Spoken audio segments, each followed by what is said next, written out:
Salut à tous et à toutes, bienvenue dans votre émission préférée, Professeur Auto. Eh oui, l'émission qui vous donne l'opportunité de bien comprendre les codes de la route, de bien les pratiquer et les mettre en pratique. Dans cette émission, on n'est pas, bien évidemment, le remplaçant du moniteur d'auto-école, juste vous donner des indications et vous permettre, pourquoi pas, de consolider vos acquis. Dans cette émission aujourd'hui, vous aurez bien évidemment, en thème de leçon du jour, la communication entre usagers de la route. Nous donnerons la priorité au niveau, bien évidemment, du panneau céder le passage. Nous ferons escale ensemble au niveau du contrôle de l'état des pneus de votre véhicule. Et après avoir réalisé le risque de franchir une ligne blanche continue, nous freinerons enfin sur ça avec notre ami Mathis. Aujourd'hui, on vous parle de clignotant. Tout de suite, la leçon du jour.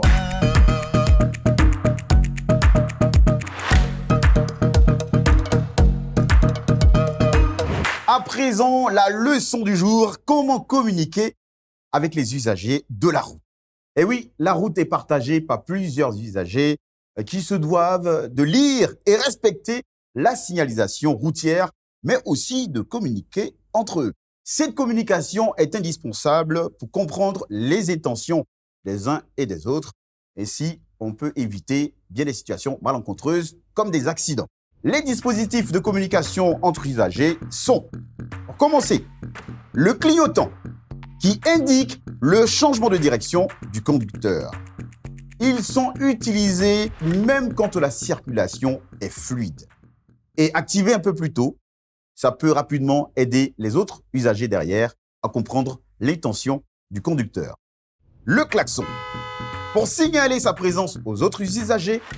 Cependant, il est remarqué que son usage est parfois abusif dans certaines communes et cela est interdit. On a aussi les phares, pour voir et se faire voir, mais aussi des appels lumineux afin de communiquer une intention, un dépassement par exemple, ou une présence peut-être d'un animal sur un lieu. Pour ce faire, on utilise le phare avec quelques signalements. Les feux stop. Les feux stop s'allument lorsque le conducteur freine et par conséquent signale aux autres usagers derrière qu'il y a une situation devant lui. Il suffit tout simplement d'utiliser notre technique, de freiner un tout petit peu, pour donner bien évidemment quelques indications aux autres conducteurs derrière lui. On a aussi les feux de détresse, initialement destinés à avertir les autres usagers de la route. S'il y a une panne par exemple, on utilise les feux de détresse. On en voit un peu plus souvent en ville. Une utilisation judicieuse de tous ces moyens de communication peut permettre d'éviter bien des situations malencontreuses, comme je l'ai dit, comme des accidents sur les routes, des situations bien regrettables qu'on ne veut pas du tout. C'est fini pour la communication entre les usagers au volant. À présent, le panneau routier du jour.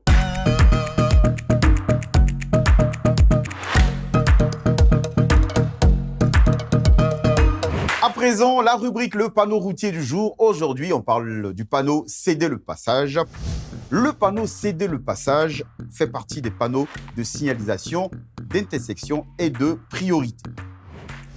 On le trouve généralement au croisement des grandes routes ou des routes à forte circulation et aux abords des croisements pour avertir aux autres usagers de ralentir.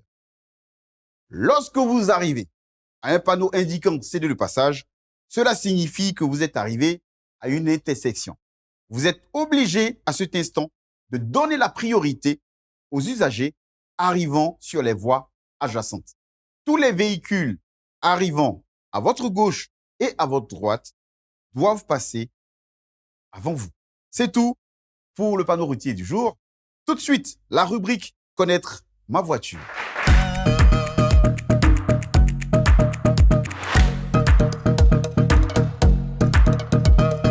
À présent, la rubrique « Connaître ma voiture » dans Professeur Auto-École. Aujourd'hui, pourquoi et à quelle fréquence contrôler l'état et la pression de ses pneus. Comme ils perdent naturellement un peu d'air, il est conseillé de vérifier la pression de ses pneus régulièrement. Sans cela, vous risquez de diminuer leur adhérence et d'augmenter vos distances de freinage. vous risquez également d'endommager vos pneus, de réduire leur durée de vie et aussi de consommer un peu plus de carburant que prévu. La pression de vos pneus doit être contrôlée à froid et une fois par mois. Ce contrôle régulier permet 1. D'économiser. Les pneus s'usent plus rapidement quand ils sont sous-gonflés et s'usent de manière irrégulière quand ils sont surgonflés. L'entretien régulier peut augmenter la durée de vie moyenne de vos pneus de 7500 km. Vous économiserez ainsi du carburant, car si vos pneus sont sous-gonflés, le véhicule consomme plus davantage de carburant en kilomètres et diminue le kilométrage parcouru. Profitez d'une meilleure conduite. Les pneus gonflés correctement influencent la réponse du véhicule ainsi que sa conduite et sa performance. Être en meilleure sécurité. Si les pneus sont sous ou surgonflés, cela affecte la conduite, bien évidemment. La conduite devient moins dynamique et dangereuse. La distance de freinage, l'adhérence au freinage, la stabilité directionnelle en sont donc affectées. Pensez aussi à vérifier la pression de votre roue secours. C'est tout pour la rubrique « Connaître ma voiture ». À présent, la rubrique « À ne pas faire ».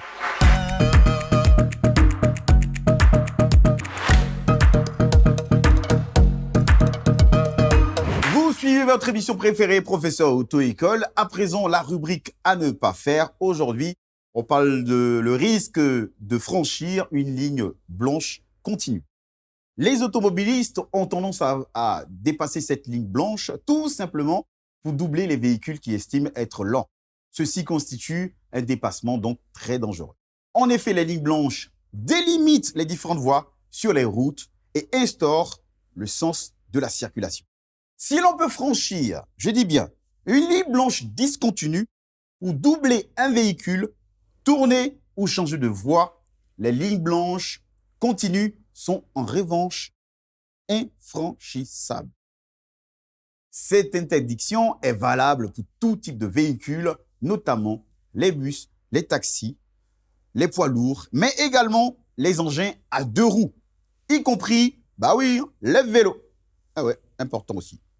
Il s'agit d'une règle du code de la route applicable à tous les usagers, dont le non-respect peut entraîner des accidents potentiellement mortels.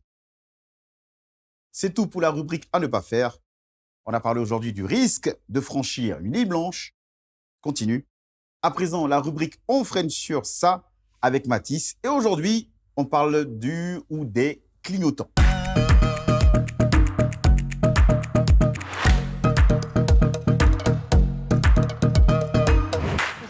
Son permis, il a fait ça. C'est dans quelle auto-école? Eh Dieu. Ah, petit, il faut monter là, en bâti. Non, attends d'abord. Avant de monter, je te poser une question d'abord. Laquelle là? Toi, ta voiture n'a pas de clignotant? C'est un clignotant, mais je n'ai pas le temps pour ça. Qu'est-ce qu'il y a la voiture ici? Tu sais que le clignotant, c'est un moyen de communication. Tu sais, c'est un peu. Entre toi et les autres véhicules. Mais il y a quoi? Tourner au rond-point, à un carrefour, même en train d'aller garer dans ton garage, tu dois mettre du clignotant. C'est très important. C'est très important, même. Si tu ne sais pas prendre, tu sais pas communiquer toi et les autres véhicules, là, il ne sait pas. Il ne peut pas monter dans ça. Là. Tu as quel problème? Tu as tourné là, tu n'as pas pris de clignotant. Et s'il y a l'autre voiture qui vient en plein, les voitures qui roulent mal comme ça, puis comme ça, vous êtes plein comme ça, qui ne prennent pas, qui ne communiquent pas vous avec les autres. Non, mais je n'ai pas mis de clignotant parce que je n'ai pas trouvé nécessaire. On est dans un beau quartier où il n'y a pas assez de voitures. Donc je m'en fous, ce n'est pas un problème. Donc tu me laisses en paix. Oh, c'est dangereux. C'est dangereux. Même si tu dois aller dans ton salon pour aller garer ta voiture, tu dois mettre clignotant. Voilà. J'ai dit, tu ne peux pas monter, on va partir. Je ne monte pas. Tu es obligé de raconter de n'importe quoi. Qui ne sait pas comment communiquer entre lui et les autres véhicules qui sont derrière ou bien devant, tu ne peux pas monter dans ça encore. Où tu vas m'envoyer? Moi, c'est. Attends, c'est à quoi les clignotants tu fais ça? Oui, c'est à quoi les clignotants il va monter. Le jour tu vas apprendre comment communiquer avec les autres véhicules, je pourrais monter dans ta vieille Caracas là. C'est bon? Et marcher un peu, ça va aller. Marche, il n'y a pas de clignotants. C'est bon.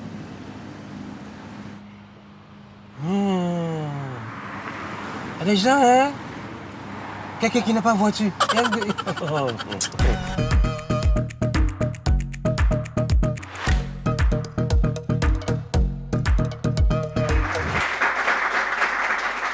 C'est tout pour votre émission Professeur Auto-École. J'espère que vous aviez apprécié la petite virée qu'on a eu à faire ensemble.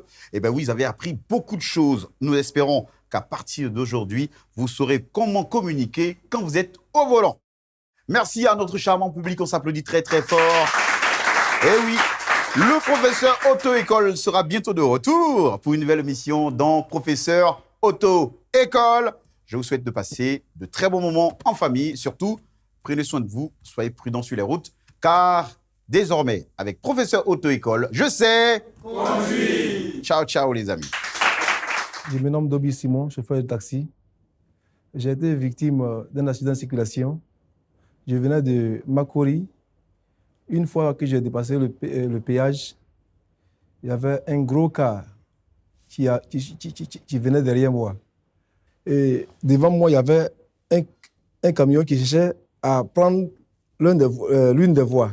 Mais il avait le problème de prendre des voies. Donc, j'ai stoppé en train de l'observer prendre la voie. Dans le même instant, j'ai entendu un bruit, un gros choc derrière moi qui a fracassé toute ma voiture par derrière. Mais j'ai demandé à ce qu'on fasse le constat. Ils ont démarré, ils sont partis. Donc, ils sont partis, ils m'ont laissé là et moi, j'ai pris les photos. Quand j'ai pris les photos, je suis parti. Je suis allé au 8e. On m'a dit que là où tu as fait l'accident, se trouve un commissariat là-bas. On l'a interrogé. Il voulait essayer de nier. Le policier dit ici, il y a la caméra. Si tu nies, on va mettre ta voiture en fourrière. C'est là qu'il a commencé à dire la vérité maintenant. Et je suis sorti de l'affaire. Donc vraiment, je vois que la conduite au volant la bonne conduite au volant est bien. Et avec le professeur Auto-École, je sais que nous saurons bien conduire. Grâce à ses conseils, nous sortons toujours d'affaires en cas de situation